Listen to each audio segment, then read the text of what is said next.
Hey, salut les gars, c'est vraiment un plaisir de vous recevoir pour le premier épisode du balado du journal. Donc, je vous remercie d'être là. Maxime Delan, journaliste aux affaires policières. Michael Nguyen, t'es journaliste aux affaires judiciaires. Valérie Gontier. Je suis journaliste aux affaires criminelles, judiciaires, policières. Je fais tout, moi, ici. On est où ici? Est-ce que vous avez le goût d'éternuer comme moi? On est dans la poussière des archives du journal. On est en ce moment au Journal de Montréal, dans le sous-sol. Là. On est dans les archives du journal, au 4545 rue Frontenac. On pourrait avoir l'impression que c'est quelque chose qui a été mis en place juste pour le balado, mais c'est vraiment les réelles archives. Là. Il y a des livres avec toutes sortes de... Les pages sont jaunes. Hein? Les pages sont jaunes. Regarde, montre ça. 60 ans d'histoire. Pourquoi on est dans les archives? Ben, c'est parce que nous, on s'intéresse aux faits divers. Puis, ben, on sait que le journal a souvent été comme numéro 1 niveau faits divers, affaires judiciaires. Hein, c'est vraiment ça qui a le plus dans nos pages. C'est ça qui intéresse beaucoup les gens. Je pense que c'est ça qui intéresse les gens, effectivement. Même moi, je plaide coupable. C'est ça qui m'a amené à couvrir les faits divers. Dès mon jeune âge, j'avais 10 ans à peu près, je lisais le Journal de Montréal et je ne lisais que les faits divers et les sports aussi. Oui. Mais c'est ça qui m'a amené, moi, à couvrir les faits divers. Est-ce que tu lisais ton journal à l'envers? Oui. Ou... Ouais, c'est ça. Je finissais par les faits divers. Parce que ça fait plaisir aux gens. Exact. Ils aiment lire les affaires criminelles, les affaires policières, judiciaires. Effectivement. Puis tu sais, des fois, dans notre travail, on a à couvrir des sujets d'actualité, mais on a à se replonger dans des archives. Donc, tu sais, des fois, on a à ressortir des archives. Puis pour les fins du balado, on va avoir un segment archives. Donc, on a Stéphane Allary, qui est un journaliste depuis 33 ans au Journal de Montréal, mais aussi, c'est le patron des faits divers. Il va venir nous parler d'une saga judiciaire qui est survenue dans les années 80-90. Avant, toi, Michael, tu vas nous parler de quoi? De vol de voiture, puis de délai déraisonnable. C'est deux sujets assez d'actualité. Max, toi, qu'est-ce qui t'occupe? Un sujet pas mal moins drôle, les féminicides qui frappent le Québec en ce début d'année 2024. Oui, moi, je vais vous parler là, d'un carambolage monstre qui a eu lieu en août 2019. Puis il y a eu un verdict presque 5 ans plus tard, la semaine dernière. Puis c'était très émotif. Je vais vous raconter ça.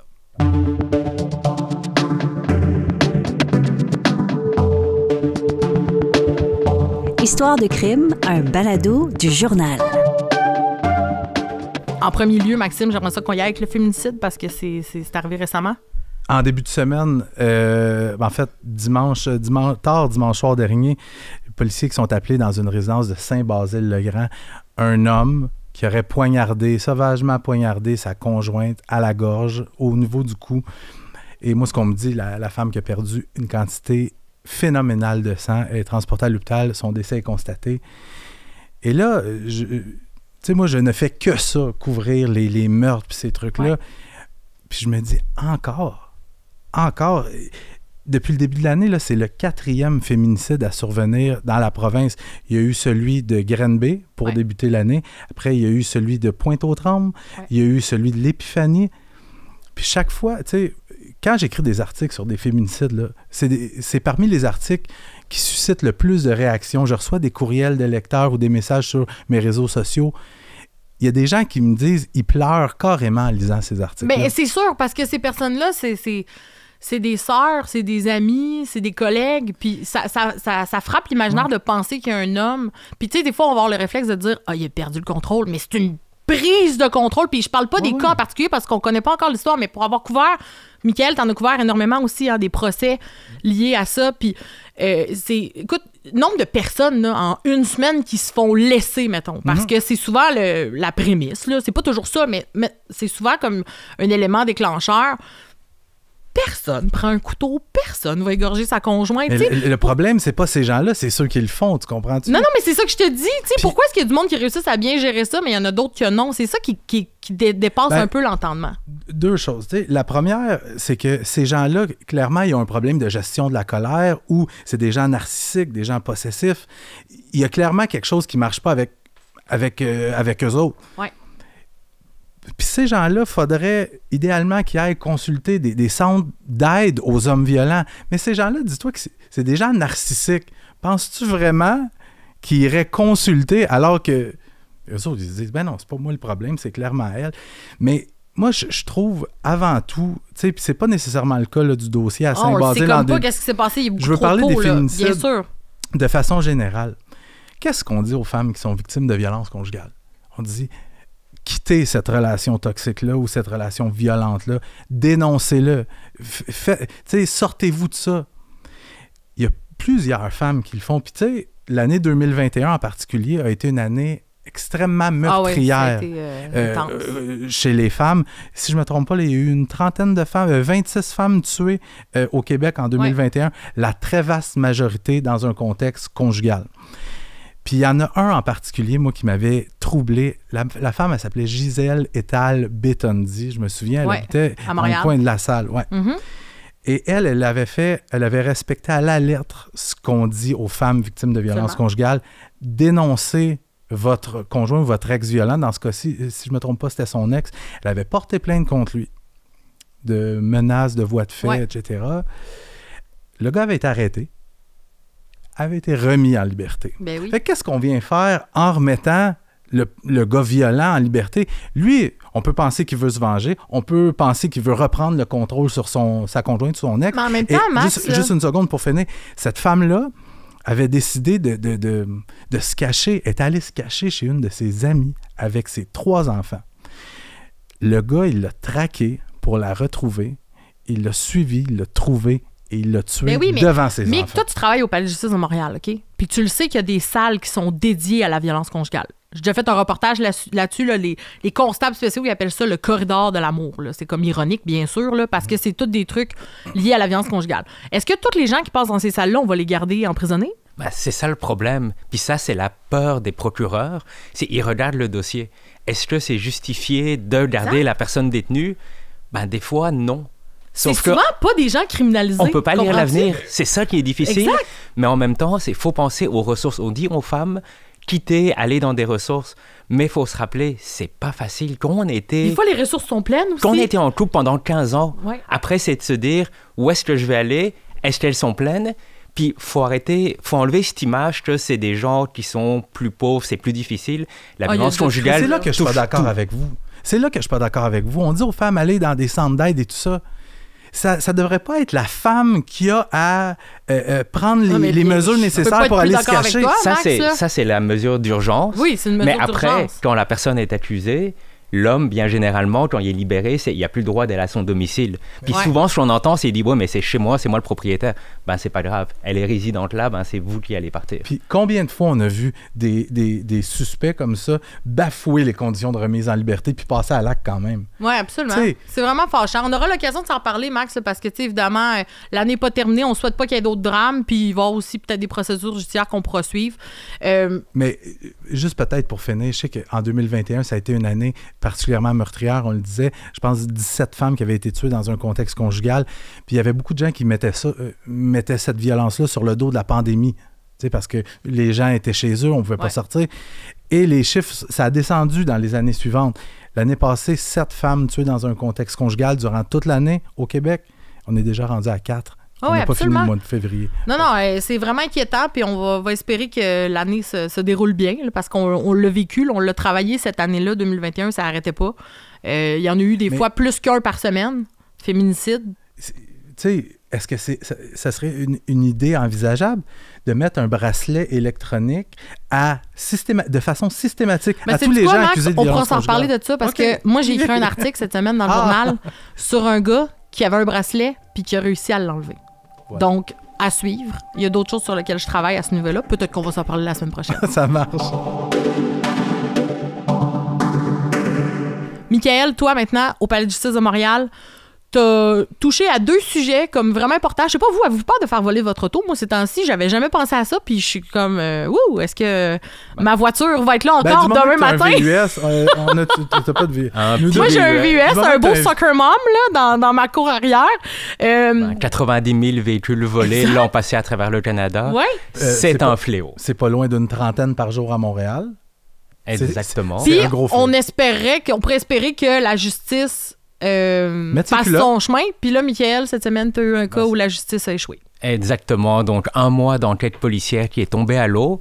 C'est 3 jeunes hommes, 3 Montréalais qui faisaient partie d'un réseau de vol de voitures. Leur méthode était très, très, très simple. Ils vont louer des voitures de luxe dans des magasins concessionnaires, location d'auto. Pendant une journée, ils en profitent pour faire un double de la clé, de mettre un tracker GPS et quelques jours plus tard, ils vont revoler la voiture. Wow! Non, mais c'est très simple. Là. C'est très simple. Puis d'ailleurs, il y a eu une opération policière pas plus tard que cette semaine où c'est exactement la même méthode qu'ils utilisent. OK. Qu'est-ce qui s'est passé en cours précisément dans ce cas-là? Pince. Pour reprendre l'expression, ça a bretté dans le manche. Littéralement, pendant des mois, il ne s'est rien passé.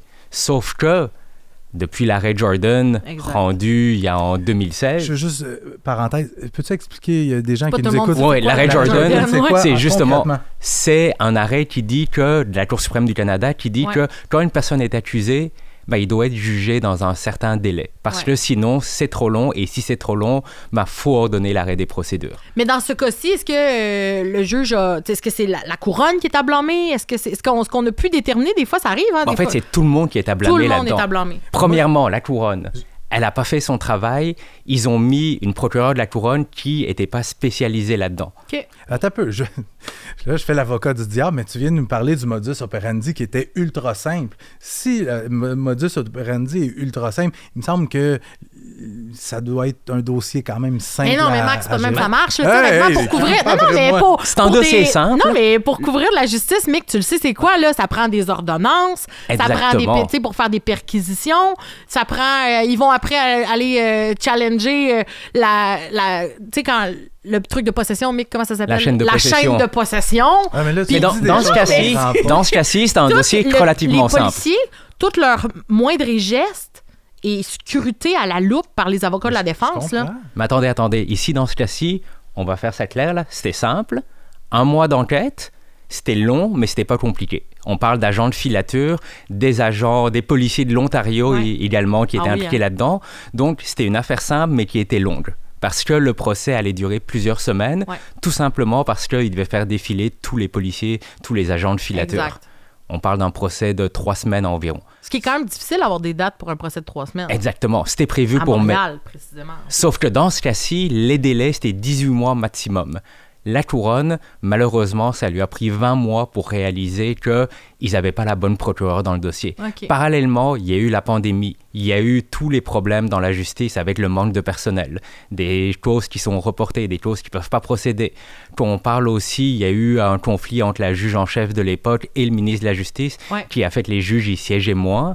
Résultat, ça a donné tous les ingrédients pour que tout tombe à l'eau et 3 accusés, ils s'en sont sortis sans aucune conséquence. Donc, les policiers, ils savaient c'est qui. Ils les connaissent, ils ont la preuve, ils ont les photos, les vidéos, tout ce qui manquait. Fait que la preuve était béton. La preuve était assez béton. Mais tu sais, mets-toi dans la peau de monsieur, madame, tout le monde, ou tu sais, qui est assis devant son ordinateur ou qui tient son cellulaire, qui nous écoute, qui dit... Tu me dis que la preuve est béton, mais que là, il y avait la pandémie ou des conflits avec la juge en chef et tout ça. La personne, là, monsieur, madame, tout le monde, il n'y en a rien à battre du conflit avec la juge. Mais monsieur, tout le monde doit comprendre que la justice, là, c'est pas simple.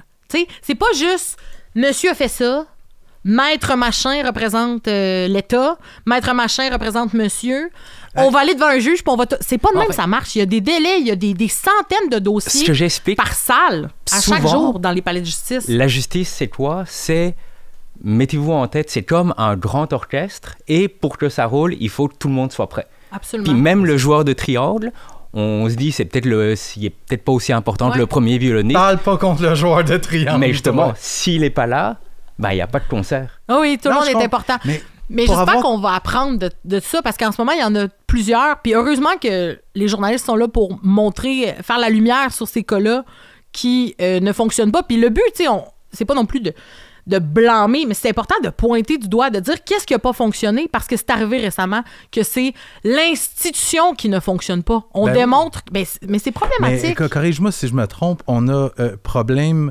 de greffières, le nombre de greffières, pénurie de greffières, pénurie de procureurs de la couronne. Pénurie de constables. Pénurie de juges. La défense, ça, par exemple, il n'y a pas de problème là, je pense.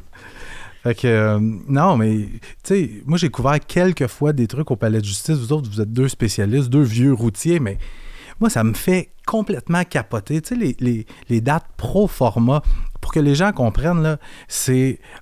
Le gars, il comparait, puis après, on fixe une nouvelle date.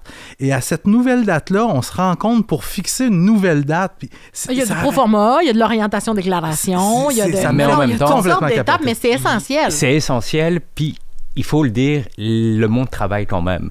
Oui, c'est reporté pendant 1 mois, mais l'avocat de la défense, s'il a, par exemple, 15 000 pages de rapports de filature à regarder. Ouais. 50 heures de vidéo. Exact. Une enquête d'un 50 mois. heures, t'es pas généreux. Et Là, il des doit- fois, ça peut être 250 heures de Et il doit de les vidéos à regarder chaque Ben oui, seconde, parce qu'on ne bien sait sûr. jamais ce qui peut arriver. Bien sûr. Donc, c'est du travail, c'est de la préparation. Moi, je dis pas Évidemment. qu'ils travaillent pas. C'est pas ça que je dis, mais clairement, il faudrait mettre de l'huile un peu dans l'engrenage pour que ça Seulement, roule c'est pour mieux. ça que notre ami Mickaël écrit régulièrement sur les délais et on t'en remercie. Moi, je vais vous parler d'un dossier que j'ai couvert depuis le début. Là. C'est un carambolage monstre. Est-ce que vous vous rappelez? En août 2019, des gens qui roulent sur la 440 à Laval. Si vous allez à Laval, là, vous le savez que lorsqu'il y a la bretelle, La 4 vers- pour la 19, c'est ça? c'est vers la 15, pour aller prendre l'autoroute 15. Ouais. Il y a souvent comme un ralentissement. Puis là, il y avait cette journée-là une file de véhicules qui était arrêtée. Les Comme il y a embouteillages, souvent hein. des embouteillages. Comme il y en a très souvent. Tout le monde s'est arrêté, sauf un. Sauf que celui qui s'est pas arrêté Il fait conduisait 53 pieds. c'est un, ça. un camion avec sa remorque. C'est un poids lourd. Il est rentré dans le tas à 100 km, presque 100 km/h et il a causé 4 morts. Jagmeet Grewal a été condamné vendredi dernier, vendredi passé, en fait, au palais de justice de Laval. Il a été reconnu coupable de négligence criminelle. Donc, ça faisait presque 5 ans que le drame était survenu. Puis ça a été vraiment une audience là, vraiment émotive. Là. D'un côté, il y avait lui avec sa famille. De l'autre côté, il y avait des membres... Il y avait des gens qui avaient été blessés là-dedans, qui étaient présents, mais il y avait aussi des membres de la famille, de personnes qui sont décédées. Là. Ça doit être quelque chose. C'était vraiment émouvant. Comment parce ils font? Est-ce qu'ils se ça regardent? fait 5 ans qu'ils attendent, tu sais, de savoir qu'est-ce qui s'est passé là-dedans. Puis tu sais, la négligence criminelle, là, c'est pas simple là, d'expliquer ça. Le jugement a duré 1h30. La juge a vraiment comme tout expliqué. Moi, il faut que je vous explique là-dedans, là, qu'est-ce qui s'est passé. Le conducteur, là, Grewal, il était sur la route et il n'avait pas le droit d'être là. Et c'est pour ça qu'il a été condamné. Pourquoi? Parce que lui, là, il avait déjà été... Il a obtenu son permis là, de façon très légitime en 1998. Il était un très bon conducteur, selon ce qui a été raconté au procès. Mais il a été victime dans un carambolage aux États-Unis. Et de Un ça, autre? il en est... Ben, c'est pas lui qui l'a causé, Ok. là, mais il était comme une victime là-dedans. Et de ça, il en est sorti vraiment hypothéqué. Problème psychiatrique, problème physique. Et il était en choc post-traumatique sévère. Il a été jugé inapte à conduire un camion en 2014. Malgré tout, il était sur la route là, en 2019. Pourquoi? Parce Inapte que pour le malgré restant de ses inapte jours? de façon permanente. Oh, wow. Malgré ça, il a eu le culot de retourner à la SAAQ, à la Société de l'assurance automobile du Québec, de demander un nouveau permis, parce que lui, il n'était pas d'accord avec cette décision-là. Ah, ça, Et j'étais pas au il courant. l'a obtenu, malgré le fait qu'il était indemnisé. Donc lui, d'un côté, il recevait de l'indemnisation parce que c'est un accidenté de la route, Et de l'autre, puis ils de l'autre, il est conduisaient. allé chercher. Son Pourquoi est-ce salaire. que la SAAQ a laissé faire ça? Parce qu'ils se parlent pas. Il- Les deux départements, ils se parlent pas. Ben voyons. Je te le jure, Max, je te le jure. Crie pas après moi. Je te le jure! C'est ça qui s'est passé. Non, mais Là, croyez-moi, depuis qu'on a sorti ça en une du Journal de Montréal, ils ont un petit peu changé leur façon de faire. tu sais, quand les gens disent que les médias servent à rien, ça fait bouger les choses. Absolument. Donc, ça, c'était, tu sais, on s'entend, le monsieur, puis ce que les procureurs de la Couronne devaient prouver là-dedans, c'est qu'il était très au courant, là. Mais non seulement ça, lui, là, c'est quelqu'un qui était comme, tu sais, qui avait des problèmes de santé, là, comme bien des messieurs, là, problème de diabète, mais son diabète, en plus, il le contrôlait pas. Donc, mal contrôlé. Il prenait un cocktail de médicaments qui pouvaient nuire à la... Est-ce que vous entendez comme moi? Il y a des travaux. Ils sont en train de faire notre salle de rédaction là, dans laquelle on va s'installer. T'es en train de placer mon prochainement. trône. là. Donc, lui, il prenait un cocktail de médicaments là, qui nuisait à la conduite. Mais lui, On peut c'était- pas prouver qu'il c'était une l'avait bombe pris. à retardement. C'était une bombe à retardement. La juge a dit que c'était l'équivalent. En fait, la Couronne avait imagé que c'est comme s'il était armé d'un gun, là, d'un arme à feu, puis qu'il se promenait. Et la juge l'a dit. Il était armé et son arme, c'était un camion, là. Il roulait à 100 km/h. Et ce qui est incroyable dans ce Pourquoi il a pas procès-là, freiné? Pourquoi il n'a pas freiné? ben, on le sait pas. C'est ça l'affaire. Lui, il a On pas- le sait pas qu'est-ce qui s'est passé dans la cabine de ce Il camion-là. n'y avait pas de caméra. Il l'a rien? jamais dit. Non, il n'y avait pas de caméra. Dis-moi, Val, tout ça, là, Oui. 5 ans, t'as parlé à des victimes. Ouais. Tout le long, tu les as suivies. Comment elles sont senties? Ben, ils se sont sentis satisfaits. Ils ont eu l'impression qu'il y avait enfin justice. Puis, tu sais, oui, il y a eu des délais qui se sont passés, mais c'était des délais, tu sais, qui étaient comme à chaque fois justifiés et tout, là. Mais c'est super long de juste dire... Puis, tu sais, négligence criminelle, Mickaël, tu le sais, là, il était pas accusé de conduite dangereuse causant la mort, ou là, c'est comme évident, si tout le monde freine, que lui, il a pas freiné, que c'est de la conduite des... Négligence criminelle, là, il faut montrer que n'importe qui de raisonnable, n'importe quel conducteur raisonnable aurait freiné, aurait vu le ralentissement, puis lui, il l'a pas vu. Le problème là-dedans, Max, là, tu me dis qu'est-ce qu'il a fait? On le sait pas. Il a pas parlé. Il a pas présenté de défense. Je vais poser une question, peut-être un peu champ gauche, mais si le gars est condamné pour négligence criminelle, parce qu'il avait pas le droit d'être sur la route, ça s'est-tu déjà vu? Est-ce qu'il y a quelqu'un à SAAC qui pourrait être accusé dans ce dossier-là? La juge a mis ça vraiment au clair. Parce que la défense, c'était ça leur défense. De dire, si quelqu'un a échappé la balle, c'est la SAAC. C'est pas mon client. La juge, d'entrée de jeu, dans les premières pages de son jugement, a dit, ce n'est pas le procès de la SAAC. Donc, elle a comme un peu fermé la porte à ça. On verra qu'est-ce qui va arriver là-dedans. Mais moi, ce que je trouve... Civile à plein nez. On verra, les familles pourront faire ce qu'ils ont à faire avec ça à ce niveau-là. Puis, mais moi, ce que je trouvais comme important de rappeler, c'est que ce monsieur-là, il était conscient qu'il n'avait pas le droit de conduire, mais il avait surtout menti. Parce qu'un conducteur là, qui souffre de diabète se doit de le divulguer à la SAAC d'abord. Il ne l'a pas fait en prenant son nouveau permis. Ensuite, il se doit de le divulguer à son employeur. Il l'a pas fait non plus. Il a dit à son employeur qu'il avait pas de problème de santé. Qu'est-ce qui s'est passé? Est-ce qu'il y a eu il a-tu perdu connaissance? Il était sur son cellulaire? Ça, on le sait pas. Il y avait eu des analyses de son cellulaire qui avaient été faites, mais tout ce qu'on sait, c'est que pendant au moins 10 secondes, il n'a jamais freiné parce que des vidéos... Attends, il y avait vraiment des vidéos tu sais, comme incroyables de ce drame-là. Une vidéo où on voit rien, mais on entend tout. Mm-hmm. C'est un enquêteur qui était sur la route avec sa femme, sa belle-mère, puis il y avait une dashcam, lui, pour sa propre... une caméra là, dans son pare-brise pour sa propre protection, là, puis on le voit, donc on le voit croiser le chauffeur, on voit le ralentissement, puis on voit qu'il n'arrête pas pendant 10 secondes, malgré le fait que le ralentissement est présent, puis ce monsieur-là, on le voit que lui, il évite là, un peu là, les ralentissements, puis on entend tout. Des scènes apocalyptiques. Ça, c'est ce que le premier policier qui est arrivé sur les lieux est venu dire. C'était l'apocalypse. Et puis, dans ce genre de situation-là, là, imagine vivre ça. Il y a des gens qui ont couru pour aller aider d'autres automobilistes coincés là-dedans. Puis, tu sais, moi, ça me fascine de voir ça parce que dans une situation d'urgence, là, comme ça, il y a 3 façons de réagir. C'est que tu figes, tu fonces ou tu t'enfuis. Il Il y en a qui se sont enfuis, il y en a qui ont juste figé. Ce policier-là que je te parle, il était venu témoigner avec vraiment d'émotion. Puis il est venu sauver la vie d'une femme qui était dans la salle d'audience. Parce que elle, cette femme-là, était coincée dans sa voiture avec ses 2 enfants. Puis il y avait, tu sais, quand le camion a foncé dans les voitures, là, il y a eu une énorme explosion, puis il y a eu plein d'incendies. Puis les gens sont morts calcinés, là, tu sais. Puis elle, il y avait comme ce feu-là qui faisait rage, puis elle était coincée, puis elle ne pouvait pas rien faire. Puis il y a plein d'individus qui sont juste venus tirer sa voiture pour la sauver. Puis cette femme-là, je lui ai parlé, puis elle était vraiment comme satisfaite parce qu'aujourd'hui, physiquement, là, tu la regardes, puis elle a l'air comme vraiment en forme, mais elle a encore énormément de douleurs et de séquelles, puis elle dit... Lui, là, il y a un verdict, mais moi, ma sentence, je l'ai. C'est une phrase qu'on entend souvent, mais moi, je vais vivre avec ça à vie. Puis on jase. Ouais. Pour un camionneur comme ça qui est reconnu coupable de négligence criminelle, 4 morts, peux-tu me dire ça vaut combien? Pas ça vaut combien? À combien je sais tu t'attends? Pas, Max. Je suis pas avocate, moi. Fait que c'est un peu difficile. Par contre, ce que je peux vous dire, c'est que le procureur de la Couronne au dossier, Simon Blais, et son équipe, là, ils sont venus nous parler après les médias pour...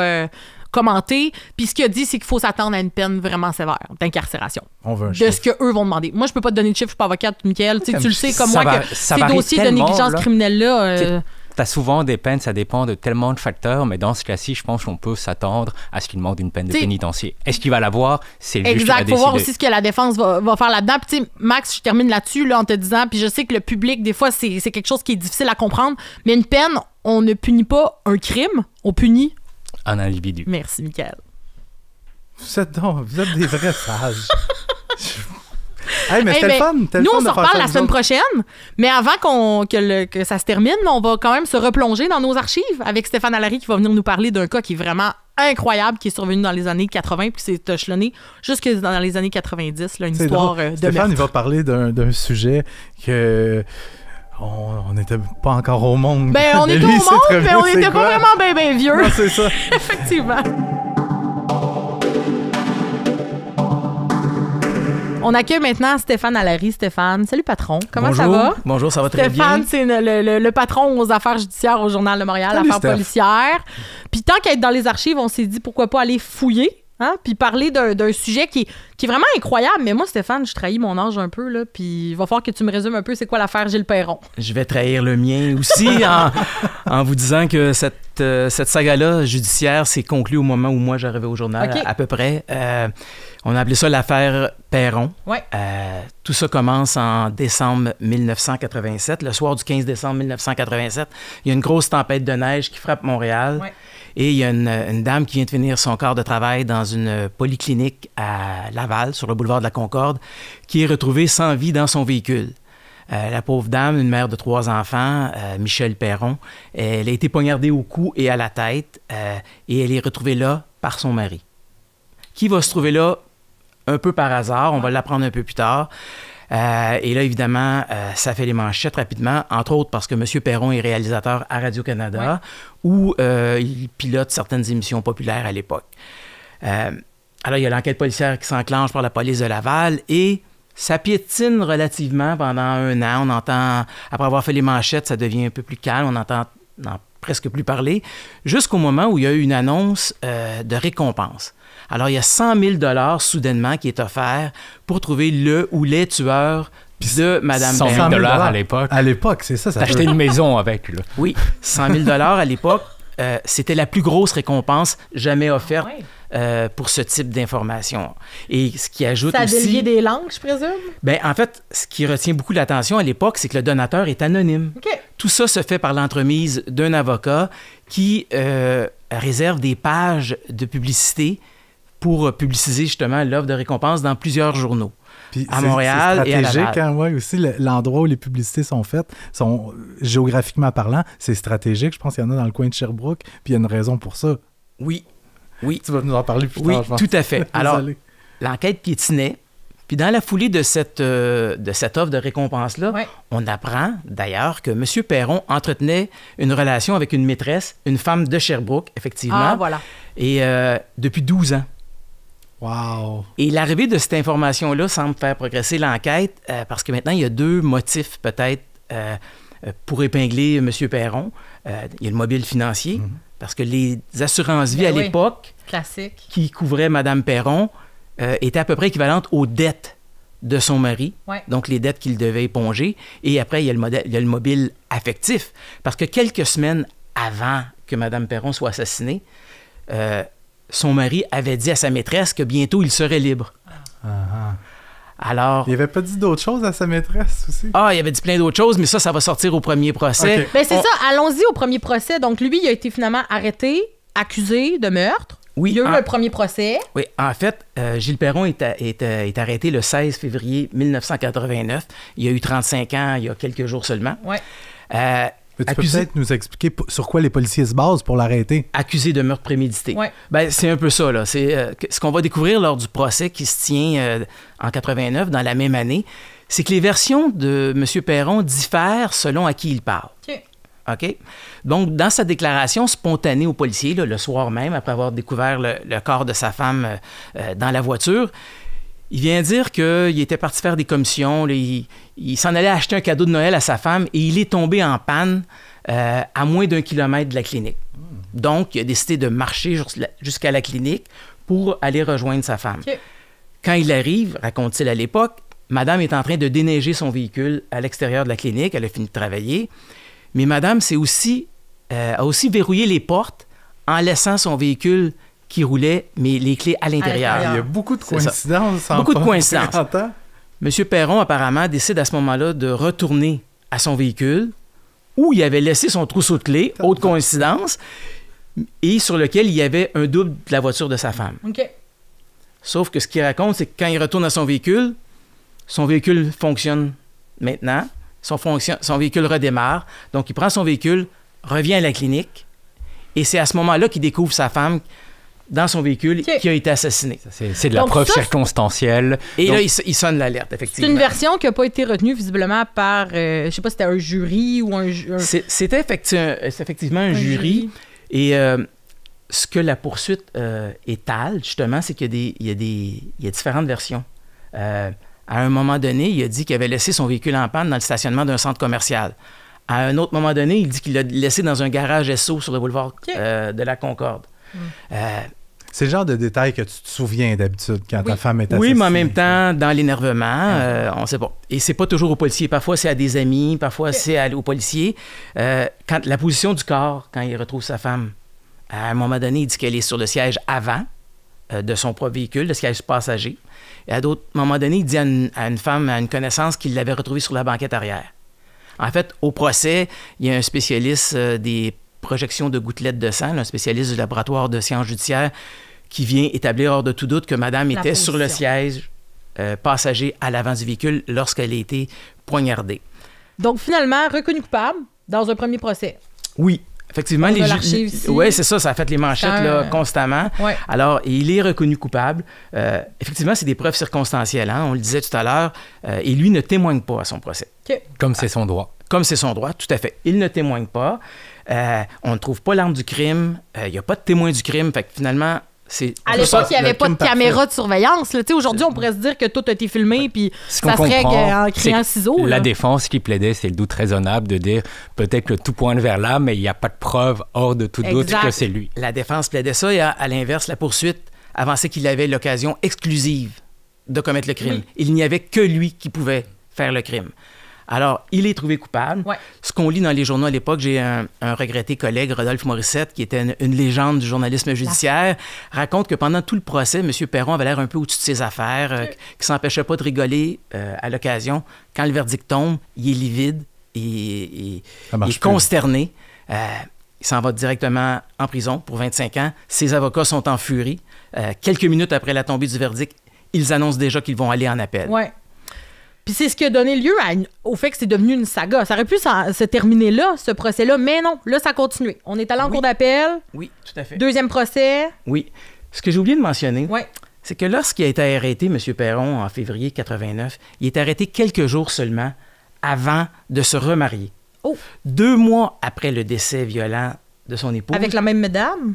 Non, pas avec sa Ah, maîtresse, ok. une autre. Oh boy. Alors, 2 mois après le décès violent de son épouse, il commence à avoir une relation avec Claire Léger, qui est une héritière des rôtisseries Saint-Hubert.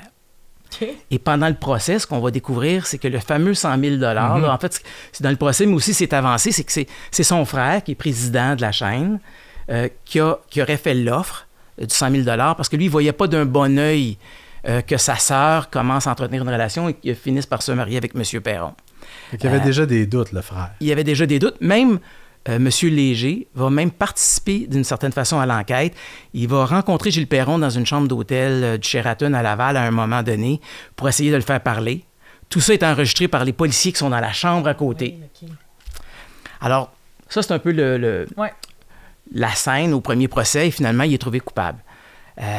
Ses avocats vont en appel. Ils déplorent, entre autres, qu'on a fait une preuve de mauvais caractère en faisant témoigner la maîtresse et ainsi de suite. Mais ce qui va amener la Cour d'appel à ordonner la tenue d'un nouveau procès, c'est qu'il y a des faits nouveaux. On appelle ça des faits nouveaux. C'est qu'il y a 2 témoins sortis d'à peu près nulle part, on ne sait pas d'où, une mère et sa fille, qui viennent dire... en fait, c'est la fille puis la mère corroborent certains passages. La fille vient dire qu'elle a vu une voiture, une grosse voiture arriver en trombe dans le stationnement, à peu près au moment du meurtre, voir 2 hommes en sortir et se précipiter vers une petite voiture, qui pourrait être celle de Mme Perron. OK. Alors, tout ça suffit à la Cour d'appel pour ordonner un nouveau procès. Parce qu'il n'aurait plus l'opportunité exclusive si c'était avéré. Possible, mais en fait, c'est que ce que la Cour d'appel statue à ce moment-là, c'est que ces faits nouveaux-là Exact. doivent être Fait bien évalués par un jury. Arrive le procès, et cette fois-là, Perron décide de témoigner. C'est hâte. Ouais, on sait déjà, il va être acquitté, mais à ce procès, Perron va témoigner. OK. Évidemment, il va clamer son innocence. Changement de stratégie. Oui, il va clamer son innocence, mais il va reconnaître, et je reprends son expression à l'époque, qu'il a monté un énorme bateau à sa maîtresse. En fait, il dit c'était pas ma maîtresse, c'était une simple aventure. OK. Je vous rappelle De 12 ans? De 12 ans, c'est ça que j'allais dire. C'est exactement ça ce que j'allais dire. Et c'est ça. Et il avoue à ce moment-là que ce qu'il racontait à sa maîtresse, c'est qu'il faisait partie de la police secrète à Ottawa et qui devait participer à des opérations antidrogue de par le monde et que c'est un peu pour ça qu'il ne pouvait pas la voir régulièrement. Il était souvent parti à l'extérieur. La dame vient aussi raconter qu'il lui avait dit qu'il y avait 2 filles, alors qu'il y avait 3 enfants, mais 2 filles, dont une handicapée. Donc, tout ça un peu pour la tenir à distance de sa propre famille. Qu'est-ce qu'il lui dit aussi? Quand finalement il commence à entretenir la nouvelle relation avec Mme Léger et qu'il veut se débarrasser de sa maîtresse, alors soudainement, il lui dit qu'il est gay. Et que son amant est jaloux. Quelle histoire! Alors, Et c'est compliqué la vie. c'est ça, tout à fait. Mais au bout du compte, être menteur, ça fait pas nécessairement de vous un Ça tueur. fait pas toi un tueur, effectivement. OK. Ouais. Alors, au terme de ce 2e procès, les jurés ont délibéré une 20aine d'heures. En fait, le jury, à ce moment-là, a quand même pris les choses au sérieux. La cour s'est même déplacée dans le stationnement de la clinique médicale parce qu'il y a des membres du jury qui voulaient évaluer certains témoignages qu'ils avaient entendus de témoins, là, d'une secrétaire de la clinique qui avait vu des déplacements. Alors, ils voulaient évaluer un peu la crédibilité de ce qu'ils avaient entendu. Alors, toute la cour s'est déplacée Voyons donc, j'ai dans jamais le vu ça. stationnement de la T'as-tu clinique vu ça? médicale. Pour vrai? Alors, finalement, au bout de 20 heures de délibération, comme je disais, M. Perron est acquitté. Mais ça, c'est pas fini là. Non, mais Il y a eu un procès civil après. oui. En fait, quand il sort, M. Perron, il était mis aux larmes. On le voit un peu sur cette photo-là. Là. Il y a les yeux rouges. Une belle photo floue en une du journal. Hein? Oui, Tu sais, l'époque, on peut pas regarder notre écran, voir si elle est bonne. Non, c'est ça. Il n'y avait pas d'autofocus, comme on dit. Exact. Et il faut savoir que ça se passe pendant une cohue. Là. M. Perron sort, oui, il y a plein de médias, on ses peut se proches douter, l'entourent. D'ailleurs, il faut préciser que ses proches l'ont soutenu tout au long des procédures. Hein? Absolument. Même quand il a été détenu pendant Jusqu'à 2 sa ans mort, entre même. les deux Il y a eu procès. des articles quand il est décédé là, de gens qui clament encore son Tout à innocence. fait, tout à fait. Même il était quand même détenu 2 ans entre les 2 procès. Il a toujours eu le soutien de ses proches. Alors quand il quitte, il dit « c'est fini pour moi et pour ma famille ». Sauf que comme tu disais, Valérie, c'est pas tout à fait fini parce que lui, mécontent d'avoir été poursuivi, il décide d'entamer des poursuites civiles contre le procureur de la Couronne lors du premier procès et contre la police de Laval. Wow! Et là, c'est un procès assez fleuve qui se tient autour de l'année 2000. Ça prend 6 semaines en cours. Il y a 10 000 pages de documents qui sont produits. Et au bout du compte, il y a un jugement de 400 pages. 400 pages. Je me souviens bien du nom de la juge, c'est On veut Carole, ton Carole breaking news Julien. pour 11h30. Oui, c'est ça. Mais ce que la juge statue à ce moment-là, c'est que les autorités avaient toutes les raisons de croire que M. Perron pouvait avoir tué sa femme et qu'il n'avait commis aucune faute. Alors finalement, M. Perron, qui avait mené une campagne de salissage contre le procureur de la Couronne, c'est lui qui va être condamné à payer 260 000 en dommages au procureur. Hey, c'est vraiment fascinant. Moi, je me suis replongée un peu dans ces archives-là, puis on retrouve des noms. Là. Un des procureurs de la Couronne dans un des dossiers, c'était André Vincent, que tu connais, qui est un juge rendu à la Cour supérieure, qui est vraiment un juge comme connu et notoire. Là, on voit que c'est des gens qui ont été impliqués. Ben, c'est vraiment une histoire qui est fascinante. Merci Stéphane de nous avoir tout raconté ça. Au bout du compte, M. Perron est mort à 75 ans, Ouais. en 2005. Et on sait En toujours... 2015. 2015. Pardon, en merci de me 2015. corriger, mais au bout du compte, on ne sait toujours pas qui a tué Absolument, Mme c'est Perron. un Personne n'a meurtre été non arrêté. résolu au final, selon Tout à les... fait. Oui, absolument. Ah ben merci beaucoup, hein, et on se reparle la semaine prochaine, tout le monde. Yes! Puis tu nous arrives avec d'autres archives. Bye.